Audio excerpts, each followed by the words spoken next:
Inkantolo ivule ngempikiswano ebiphakathi ke-advocate Malisela Tifo nejaji uChifiwa Maumela. uTifo befuna ukukhuluma phambi kwenkantolo esuthunywe ihlobo zikaMeyiwa, kodwa ijaji lamnqabela.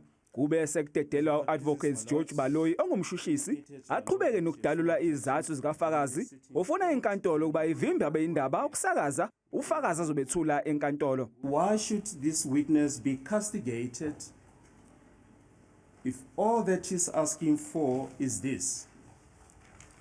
She wants to come and relate her story of how she saw the commission of a crime, but she's asking to do so in an atmosphere that is less intrusive. Kodwa abameli babasolwa bachitha lokhu bathi akhambisani nomthetho sisekelo.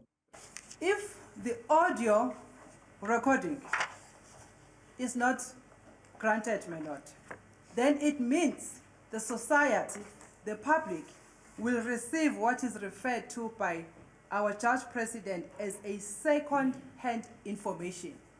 U-advocate Mshololo uthi uma inqaba ukuzofakaza ngezathu ayidalulayo kumele aphoqwe inkantolo.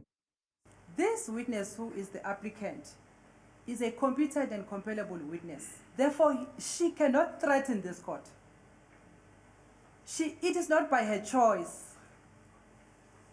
She is compelled and obliged to come and testify. Lokhu kuvunyelwa ummeli wabezindaba ufundele inkantolo imibhalo okuthiwa yabhalwa nguye ufakazi einkundleni zokuxhumana ngaleli cala.